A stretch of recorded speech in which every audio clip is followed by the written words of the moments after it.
Saudara, topik kita hari ini bicara mengenai apakah jaminan keselamatan kekal itu bisa terhilang. Jika seseorang telah percaya Yesus Kristus, telah dilahir barukan dan dia memiliki iman yang sejati, Allah menjanjikan keselamatan kekal baginya.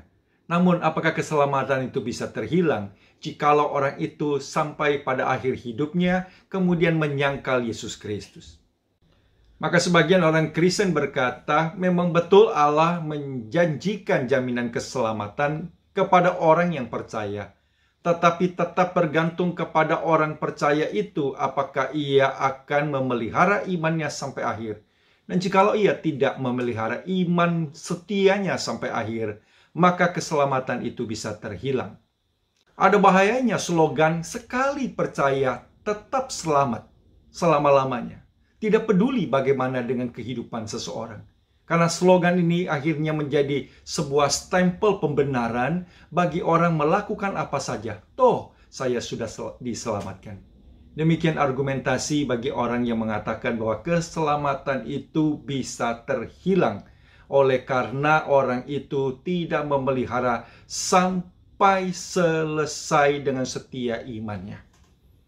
Jadi saudara, mana yang saudara akan pilih? Yaitu ada orang yang betul-betul yakin dia sudah mendapatkan keselamatan kekal, ternyata dia tidak mempunyai keselamatan itu. Ataukah orang yang selalu merasa takut keselamatannya itu bisa terhilang, dan ternyata dia memiliki keselamatan itu sampai akhirnya. Atau pilihan yang lain, saudara sekalian, ada orang yang percaya dan yakin bahwa dia telah diselamatkan, dan dia membuktikan bahwa keselamatan itu tetap ada di dalam hidupnya sampai pada akhirnya. Atau ada orang yang memiliki ketakutan bahwa keselamatannya itu akan hilang, tapi dia terus hidup berjalan dengan takut akan Tuhan, dan toh keselamatannya itu tidak terhilang. Topik jaminan keselamatan ini berarti kita sedang berbicara mengenai doktrin ketekunan orang-orang percaya. Dan saya akan memulai dengan memberikan definisi apa itu ketekunan orang-orang percaya, atau dalam bahasa Inggrisnya perseverance of the saints. Definisi ketekunan orang percaya berarti mereka yang sungguh-sungguh dilahir barukan oleh Roh Kudus dan memiliki iman sejati kepada Yesus Kristus akan tetap terpelihara imannya sampai pada akhir hidupnya. Dan mereka yang terpelihara dengan tekun di dalam iman sampai pada akhir hidupnya terbukti bahwa mereka sungguh-sungguh adalah orang yang dilahir barukan oleh Roh Kudus. Dari definisi ini, ada dua hal yang penting yang kita lihat.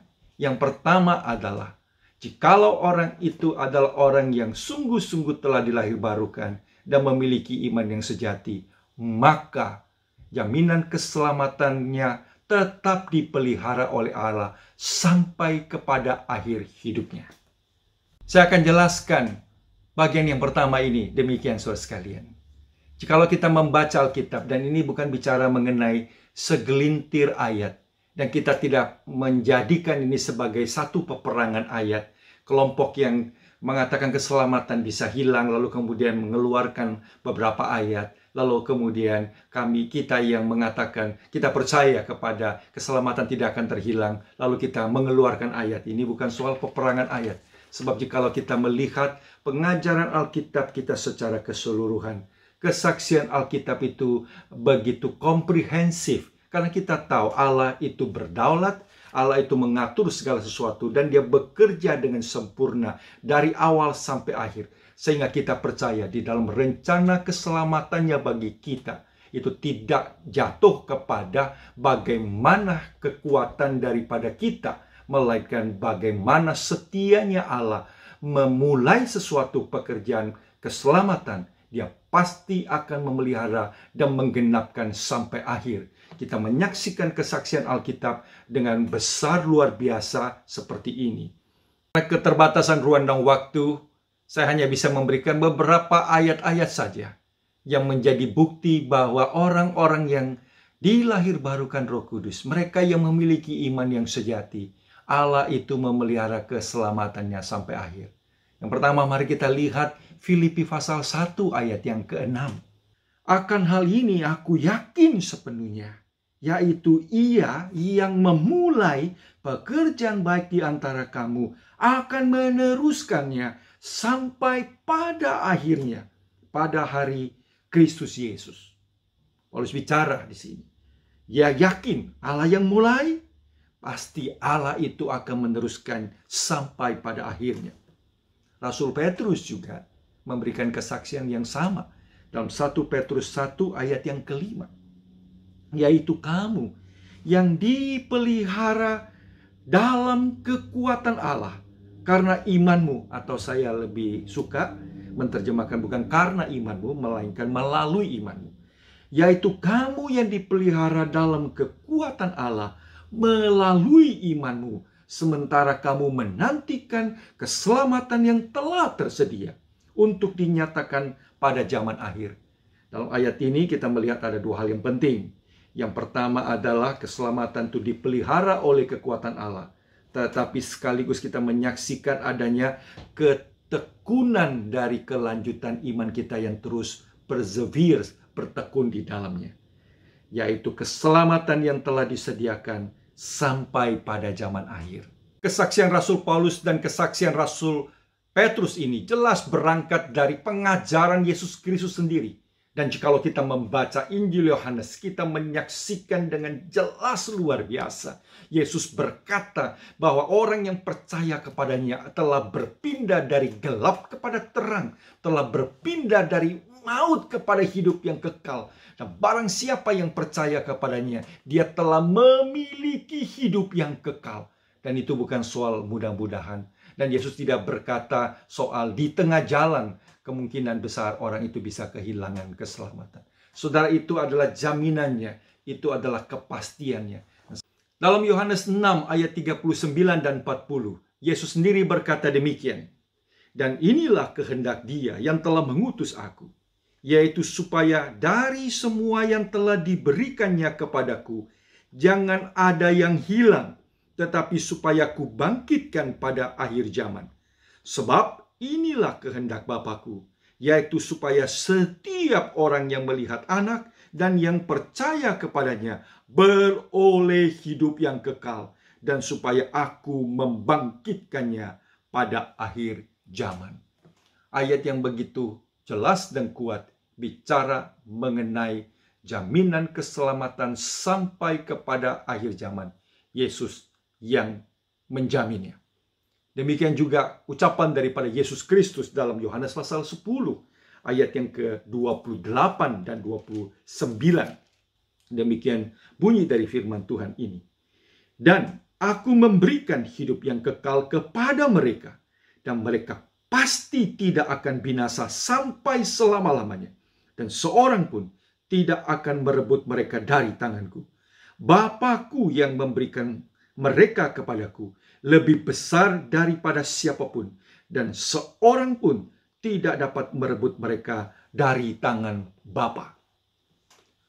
Apa yang Yesus katakan ini bicara mengenai kekuatan dan kuasa daripada Bapa dan diri Dia yang menjadi kekuatan yang memegang jaminan keselamatan setiap orang yang percaya dan beriman kepada Yesus Kristus. Itulah sebabnya Rasul Paulus kemudian memakai 4 retorika pertanyaan. Siapakah yang bisa memisahkan kita? Siapakah yang menjadi penuduh kita? Bagaimana kita itu bisa dipisahkan dan dilepaskan dari Tuhan? Apakah maut, penderitaan, kesusahan, kesulitan, penganiayaan, ataukah ada makhluk lari manapun dari atas bawah, malaikat pun atau kuasa apapun, tidak ada yang sanggup dapat bisa memisahkan kita dari kasih Allah yang ada di dalam Yesus Kristus Tuhan kita. Itu ucapan yang luar biasa indah di dalam Roma pasal yang ke-8 ayat yang ke-31 sampai dengan 39. Saudara-saudara sekalian, ini adalah pengajaran yang penting. Doktrin bicara mengenai jaminan keselamatan, bicara mengenai ketekunan orang percaya, mereka yang sungguh-sungguh telah dilahirbarukan dan memiliki iman yang sejati. pasti akan dipelihara sampai pada akhirnya. Dan kalimat yang kedua dari definisi yang saya berikan tadi, yaitu mereka yang terpelihara dengan bertekun dalam iman sampai akhir terbukti menyatakan bahwa mereka sungguh-sungguh telah lahir baru oleh Roh Kudus. Kalimat ini penting karena kalimat ini menyatakan bahwa pemeliharaan keselamatan Allah terjadi bukan di luar dari iman seseorang, tapi terjadi melalui iman seseorang. Pemeliharaan keselamatan Allah bukan karena terlepas bagaimana kehidupan orang itu, melainkan pemeliharaan Allah itu melalui perjalanan dari iman orang yang sungguh-sungguh dilahirbarukan. God does not guard your eternal security apart from your faith. Melainkan God eternal security is working through your faith. Inilah prinsip pengajaran Alkitab yang penting. Artinya orang yang sungguh-sungguh beriman sejati dan lahir baru oleh Roh Kudus akan bertekun dengan iman sampai pada akhirnya. Kita akan melihat beberapa ayat yang berbicara mengenai akan hal ini. Pertama-tama mari kita akan lihat di dalam Kolose, pasalnya yang pertama ayat 22 sampai dengan 23. Kolose 1 ayat 22 dan 23. Sekarang diperdamaikannya di dalam tubuh jasmani Kristus oleh kematiannya untuk menempatkan kamu kudus dan tak bercelah dan tak bercacat di hadapannya. Sebab itu kamu harus bertekun dalam iman, tetap teguh dan tidak tergoncang, dan jangan mau digeser dari pengharapan Injil yang telah kamu dengar dan yang telah dikabarkan di seluruh alam di bawah langit, dan yang aku ini Paulus telah menjadi pelayannya. Saudara perhatikan di situ, engkau telah dikuduskan tidak bercela di hadapannya melalui kematian Kristus. That security, itu jaminannya. Tetapi ayat 23 bicara mengenai dan engkau continue, engkau bertekun terus-menerus di dalam iman. Itulah bukti dari iman yang sejati, yaitu melalui ketekunan. Orang-orang itu membuktikan bahwa dia adalah orang-orang yang sungguh-sungguh telah dilahirbarukan oleh Roh Kudus. Yesus juga berbicara akan hal ini ketika dia berkata kepada murid-muridnya, jikalau engkau tinggal tetap diam di dalam firman-Ku. Kita bisa lihat di dalam Yohanes pasal 8 ayat 31 sampai dengan 32. Maka katanya kepada orang-orang Yahudi yang percaya kepadanya, jikalau kamu tetap dalam firman-Ku, kamu benar-benar adalah murid-Ku, dan kamu akan mengetahui kebenaran, dan kebenaran itu akan memerdekakan kamu. Jikalau kamu tetap continue di dalam firman-Ku, maka you truly a believers. Engkau betul-betul adalah murid-murid dan sungguh-sungguh adalah pengikut orang yang percaya kepada Yesus Kristus. Di sini dua ayat ini cukup bisa mewakilkan kepada ayat-ayat yang lain yang berbicara jikalau kita bertekun, justru dengan bertekun itu membuktikan kita adalah orang-orang yang telah dilahirbarukan. Mungkin ada kemudian orang berkata, nah, jikalau orang itu tidak bertekun dan di tengah jalan dia berhenti dan tidak menyatakan imannya, atau akhirnya lebih ekstrim lagi sampai akhirnya dia menyangkal Yesus Kristus, itu berarti keselamatan orang itu bisa hilang. Pertanyaannya bukan demikian. Jikalau orang itu tidak bertekun dan terus-menerus tidak bertekun, bukan pertanyaannya apakah keselamatan orang itu bisa hilang. Tapi pertanyaannya adalah, yang penting adalah, apakah orang itu sungguh-sungguh lahir baru dan sungguh-sungguh beriman? Sungguh-sungguh gak orang itu memiliki iman yang sejati dengan Yesus Kristus? Jikalau tidak, dengan sendirinya memang dia tidak punya keselamatan yang kekal itu. Sehingga bukan lompat kepada kehilangan keselamatan karena dia tidak bertekun, tapi lebih benar kita bertanya, jikalau dia tidak bertekun, itu menjadi bukti orang itu bukan sungguh-sungguh orang yang telah lahir baru. Maka sampailah kita kepada poin yang ketiga, yaitu jikalau ada orang yang mengaku orang Kristen, lalu kemudian di tengah jalan dia tidak terus-menerus bertekun di dalam iman, sampai akhirnya kemudian dia menyangkal atau murtad. Orang itu hanya menyatakan secara penampilan luar, orang yang sudah bertobat, sudah beriman, tetapi pertobatan dan imannya bukanlah pertobatan yang merubah hatinya. Atau dengan kata lain, itu hanyalah satu pertobatan atau kekristenan secara lahiriah, tetapi tidak menjadi satu perubahan hati yang ada yang tidak kelihatan itu. Saudara, sungguh sedih mengenai fakta penyangkalan daripada Yudas Iskariot, salah satu dari murid-murid Tuhan Yesus. Murid-murid yang lain tidak tahu sampai akhirnya. Secara lahiriah mereka melihat dan merasa yakin bahwa Yudas Iskariot adalah sama seperti mereka murid-murid yang lain. Orang yang mengasihi, orang yang percaya Yesus Kristus, orang yang sudah melakukan pelayanan yang sama. Sampai akhir murid-murid berpikir dia adalah murid yang sejati dari Tuhan Yesus Kristus. Tetapi pada akhirnya kita menyaksikan Yudas menyangkal, menjual Yesus Kristus, dan dia sampai akhir tidak bertobat dan tidak kembali kepada Yesus Kristus. Dari situ kita bertanya, apakah betul dia telah percaya, telah memiliki iman yang sejati, ataukah sebenarnya sama sekali dia bukan murid Tuhan yang sejati. Yohanes pasal yang ke-6, ayat yang ke-64, itu adalah kalimat dari Tuhan Yesus Kristus sendiri. Dan kita bisa menemukan disinilah jawabannya. Yohanes pasal 6 ayat 64, demikian Tuhan Yesus sendiri berkata, tetapi di antaramu ada yang tidak percaya. Sebab Yesus tahu dari semula siapa yang tidak percaya dan siapa yang akan menyerahkan dia. Dari semula, Yudas Iskariot tidak memiliki living faith, iman yang sejati.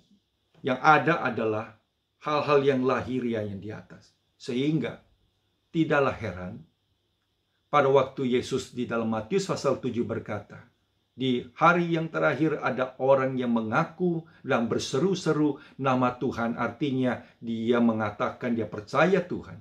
Orang itu melakukan mujizat, orang itu menyembuhkan orang sakit, orang itu melakukan banyak pelayanan. Dan Yesus berkata, sesungguhnya aku tidak mengenal engkau. Enyahlah daripadaku, engkau yang melakukan kejahatan. Kalimat Tuhan Yesus itu membuktikan kepada kita bagaimana secara penampilan luar orang itu seolah-olah adalah orang yang percaya dan murid Tuhan. Tetapi hatinya sama sekali tidak pernah disentuh oleh kebenaran Tuhan. Di situ dia menyimpan segala kejahatan. Orang lain tidak sanggup melihat akan hal itu. Tuhanlah yang melihat sampai ke dalam hati. Yang kita bisa lihat adalah secara fenomena saja. Kok ada orang yang sudah mengaku percaya, telah dibaptis, telah juga bertobat, telah melakukan pelayanan, mengambil perjamuan kudus, dan telah menyaksikan begitu banyak mujizat dan pekerjaan Tuhan. Itulah sebabnya saudara sekalian, bagian inilah yang bagi saya yang dikatakan di dalam Ibrani pasal ke-6 ayat 4 sampai ke-6 bicara mengenai murtad. Di situ bicara mengenai murtad adalah kelompok orang yang secara eksternal menyatakan pengakuan dosa, pengakuan sebagai orang Kristen dan orang yang percaya Yesus, tetapi mereka hanya mengecap, tidak pernah menikmati dengan sungguh. Mereka menjadikan firman Tuhan itu sampai dalam hatinya, tapi Ayat selanjutnya berkata, di dalam hatinya itu penuh dengan onak duri. Firman Tuhan itu tidak pernah menerobos dan merubah hatinya. Yang menerobos masuk adalah akar dari onak dan semak duri. Itulah sebabnya orang-orang seperti ini bukanlah orang-orang yang memiliki iman yang sejati. Dan orang-orang inilah yang kemudian menyangkal dan tidak percaya Yesus. Karena memang dari awal mereka tidak pernah percaya Tuhan. Alkitab memberikan kepada kita kesaksian seperti yang Rasul Paulus katakan di dalam Galatia. Ada yang namanya saudara-saudara palsu yang menyusup masuk ke dalam. Demikian juga dalam 1 Yohanes pasal kedua. Yohanes bicara adalah orang-orang yang dulunya pernah bersama-sama kita di dalam persekutuan. Tapi mereka bukanlah sungguh-sungguh murid Tuhan. Kalimat ini memberitahukan kepada kita, mereka adalah kelompok orang yang ada di dalam gereja yang kelihatan, dalam persekutuan yang kelihatan, yang berperilaku, menyatakan pengakuan, dan menyatakan iman yang tidak jauh berbeda dengan orang yang mempunyai iman yang sejati dan yang telah dirubah oleh Tuhan. Tidak bisa dilihat perbedaannya. Tetapi di dalam berjalannya waktu, di mana iman diuji, di situ kita bisa tahu mereka bukan sungguh-sungguh milik Tuhan. Sehingga yang murtad adalah yang sangat mengerikan. Jadi ini adalah dosa orang yang menyangkal, yang menolak Yesus bukan dari orang yang tidak percaya, yang belum mengenal Injil. Yang pada waktu disampaikan Injil mungkin berulang-ulang dia mentertawakan dan dia menghina Tuhan dan mengata-ngatai Tuhan Yesus Kristus. Orang seperti ini karena belum tahu, belum mendapatkan pengertian dan Allah belum bekerja dalamnya. Tapi sebaliknya ini bicara mengenai sekelompok orang yang sungguh menakutkan. Karena mereka sebenarnya mengerti dan mengetahui secara pengetahuan. Karena mereka sudah diajarkan bahwa Yesus Kristus itu adalah obat satu-satunya yang sanggup bisa melepaskan dari kematian dosanya. Dan sekarang, pengetahuan yang dia miliki itu, obat itu tidak pernah dia makan. Dia mentertawakan dan menghina dan membuang obat itu. Logis, tentu saudara. Firman Tuhan berkata, impossible. Karena dia sudah membuang, dia tahu itu obat yang menyembuhkan. Tapi dia menghinanya. Mana mungkin dia bisa ditobatkan lagi? Impossible. Tapi sebaliknya, ada orang yang tidak mengerti pada waktu ditawarkan obat Injil ini, dia mentertawakan dan menghina. Karena dia belum tahu. Sampai satu kali ketika Allah bekerja, dia makan dan minum. Maka orang itu mempunyai kemungkinan keselamatan yang terjadi ketika Injil itu merubah hidup dia. Marilah saudara sekalian, setelah mendengarkan penjelasan ini, kita selalu mawas diri merefleksikan kembali ke dalam hati kita yang sedalam-dalamnya dengan menanyakan pertanyaan ini. Sungguhkah aku sekarang memiliki iman yang sejati di dalam keselamatan kepada Kristus? Pertanyaan yang kedua yang kita tanya, adakah kuasa kelahiran baru daripada Roh Kudus itu memberikan bukti-bukti perubahan di dalam hatiku, menghasilkan buah-buah Roh Allah yang hidup di dalam hidupku? Dan yang terakhir, sungguhkah aku memiliki pattern dan pola perjalanan hidup yang mempertahankan, terus berjuang untuk mau maju, bertumbuh, dewasa, hormat dan takut kepada Tuhan di dalam hidupku? Jikalau saudara makin hari makin memiliki kerinduan seperti ini, maka bersyukurlah kepada Tuhan dan katakan, Tuhan, terima kasih Engkau telah merubah hidupku. Engkau telah memberikan aku anugerah yang tidak layak itu. Sekarang aku milik-Mu dan aku ingin hidup mengasihi, memperkenankan dan mempermuliakan nama-Mu. Disitulah saudara kita percaya dia pegang kita dan dia memberikan jaminan keselamatan. Dan kita boleh bersyukur satu kali kelak kita akan berjumpa dengan Tuhan yang telah merubah hidup kita dan menjadikan kita yang berdosa ini menjadi murid dan miliknya selama-lamanya. Shalom saudara sekalian, kiranya berkat Tuhan nyata dalam hidupmu melalui firman Tuhan dan melalui pembahasan hari ini. Sampai kita ketemu minggu depan.